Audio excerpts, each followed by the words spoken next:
Hey travelers, today I'm taking you to North Africa, to the beautiful and culturally rich Tunisia. Whether you're planning your first trip or just curious about this incredible destination, I've got you covered with everything you need to know about Tunisia before you travel.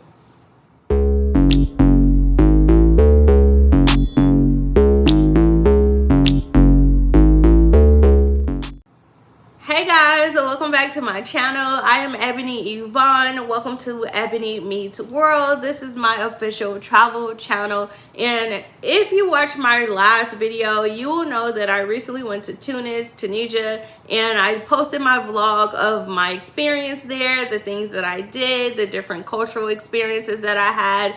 And while I had an amazing time on my trip, there were a lot of things that I did not know. Your girl got scammed straight out the airport and there's no Uber. So I wanted to make this video so you will know a couple of helpful tips that can help you before traveling to Tunisia and while you're exploring when you're there.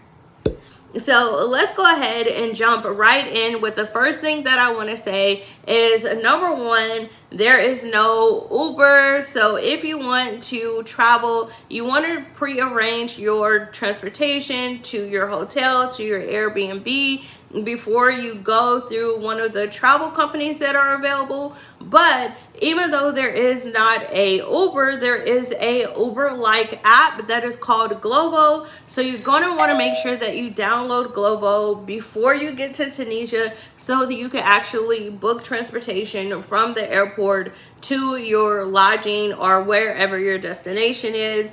So just like Uber, Glovo is a all-in-one app. You can use it if you want to go from one destination to the other, like the typical Uber app, but it is also comparable to Uber Eats, where you can actually order and either go pick up food or have food delivered. I will have to show you some of my favorite places. I found this place that had the most amazing crepes while I was there. There was also this place where I got this awesome cheesecake pizza. I got a huge bucket of chicken from KFC that was literally like $6. But I ordered it all through the Glovo app, just like I would Uber Eats. So now that I got that out the way, I want to tell you guys how I got scammed right out the airport so that you don't make the same mistake. When I got there, I did not know about the Glovo app, so I assumed that I could use Uber. I didn't realize that Uber was not going to be available. So once I actually got to the airport, I went outside, I saw Uber didn't work, and I was like, well, let me just go over here and book a taxi at the little taxi stand. On my way to the taxi stand, this guy came up to me and he had this little you know how like construction workers here in America will have like the orange or yellow vest on so that you can see them? Like, he had on one of those vests and he was asking me where I was going. So because he was standing right in front of the actual taxi station, I assumed that he was like legit with the taxi station, and he was not. But you know, he asked me where I was going, and then he was like, oh yeah, he was like, come with me. And then instead of getting in a car that was in a taxi lane, we went like 2 lanes over, and I got in his car, right? And then I saw he had no logo or whatever, and I was like, I don't know if this is a real taxi, but I already done like committed to this, so like we in there now.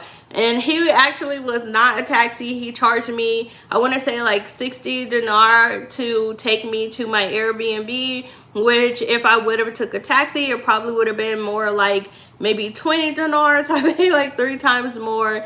And do not do what I did, okay? If you're going to use the taxi station, make sure you go to the taxi station. You look at the cars that are branded. I can't remember. I think all the taxis are a specific color, but I don't remember off the top of my head. But you want to make sure that you are in fact using a legit taxi service. Thankfully, I didn't get kidnapped or anything, and I am a solo female traveler, so this is something that I'm always like, never do this, and I did it, right? And thankfully, I'm still here to tell the story. But if you want to avoid getting scammed like I did, you want to make sure that you either download the Glovo app before you go, and then you can book a ride from the airport to your lodging that way, or you go all the way way to the taxi station and book an official taxi, not one of the people who will come up to you. So one of the things that I realized is like people put those vests on to make it seem like they're official. Obviously I'm with the taxi company, right, because I have this shirt on or this vest, and it's not necessarily the case. So make sure you go all the way to the taxi station to book your taxi. All right, now that we got that out the way, you're going to download the Glovo app, go to the taxi station. Let's get into just the cultural norms and etiquette for when you're in Tunisia. So in case you aren't familiar, I know Tunisia is on the continent of Africa, but it is Northern Africa, and it is a Muslim country. So when you're in Tunisia, you want to make sure that you are being respectful of the local culture and customs. You want to make sure that you dress modestly. You don't do things to stand out. And then also I want to mention that another scam that you will see a lot is people can tell when you're a tourist when you're in Tunisia. So you want to make sure that you try to blend in as much as possible. And when you go out, one thing, this didn't happen to me, but when I read a lot of reviews of restaurants or places that I went to, a lot of the people in the comments were saying like, hey, the menu price said 20 dinar, but they charged me 40 or whatever. Whenever you go to a restaurant, you want to make sure that you confirm the price before you order anything so that they don't try to do a bait and switch, because this is something that I saw in a lot of reviews of restaurants that I read. I read reviews on everything, right? And I saw this in a lot of reviews of restaurants across the board. So always confirm the price before you order something. If they see that you are a tourist, they will try to hustle you, okay? Trust me, the hustle is real in Tunisia. So you want to make sure that you're paying attention to all the normal, you know, hustles that you see in tourist places.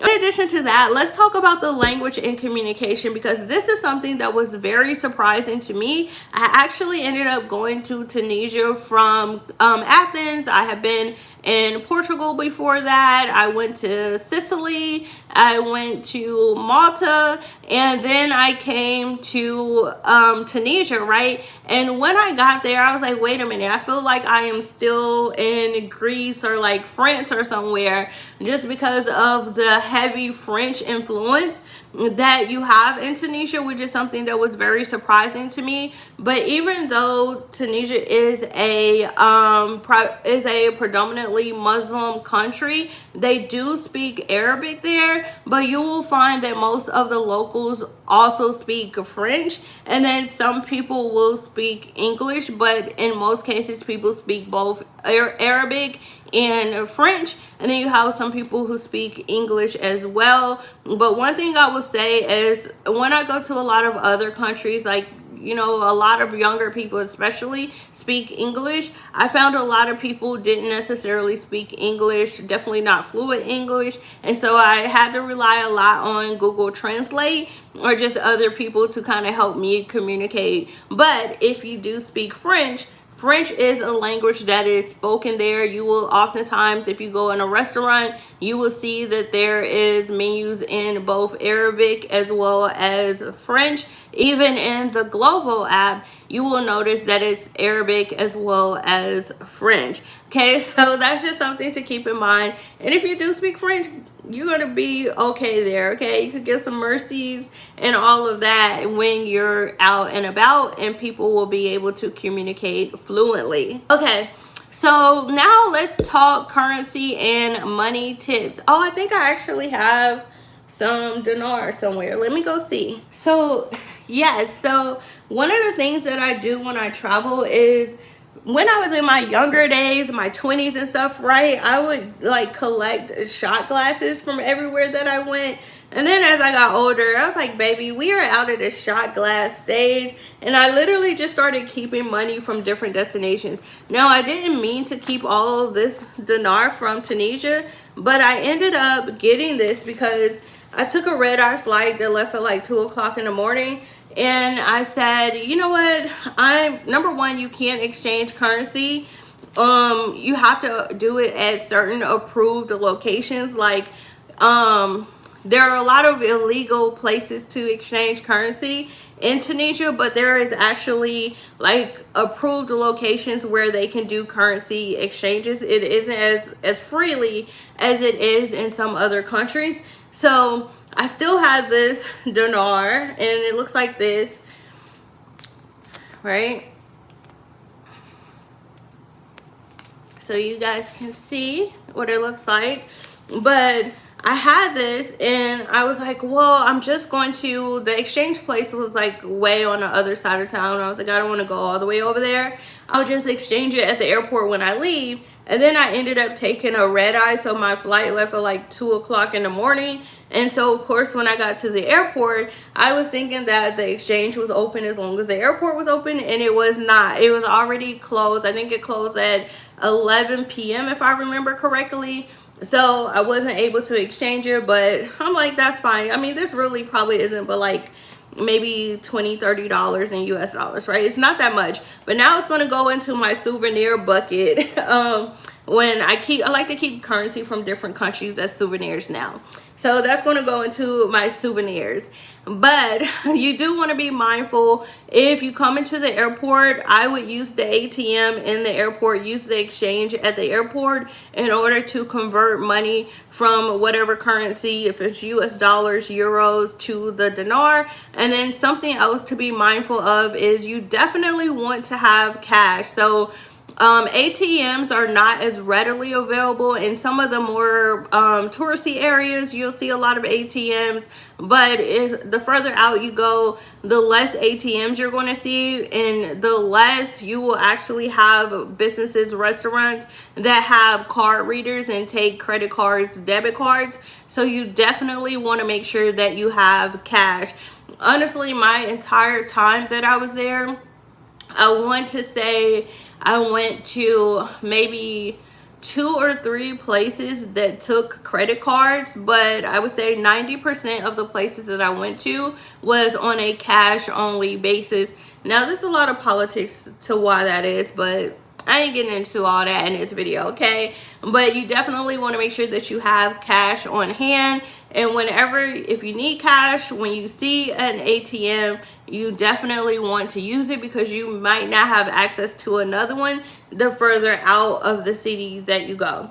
All right, so that is pretty much what I have for you when it comes to the money matters. Now, I do want to talk just briefly about the health and safety. So just like when you're a tourist in any other country, you want to make sure that you're being mindful about your belongings, that you don't stick out, you don't have like your camera hanging out, you don't lay your belongings down somewhere and you're not paying attention to it, you don't have eyeballs on it. You want to make sure that you have your purse zipped up, you keep your belongings close to you, because you do have a lot of the petty theft that you would see in any other country. And again, this is a Muslim country, so you do want to make sure that you're being mindful about making sure you respect the local culture and customs when it comes to your dress and appearance, and just not sticking out. All right, so those are the tips that I have for you when it comes to things you should know before traveling to Tunisia.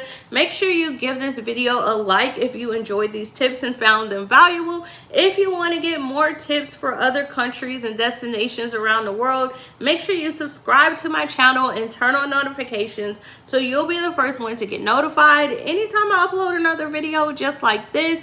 And if you want to know some of the must-see spots and destinations in Tunis specifically, make sure you check out my Tunis travel vlog. I'll pin it up here for you. Click on it, go check it out so you can find out some amazing things to do.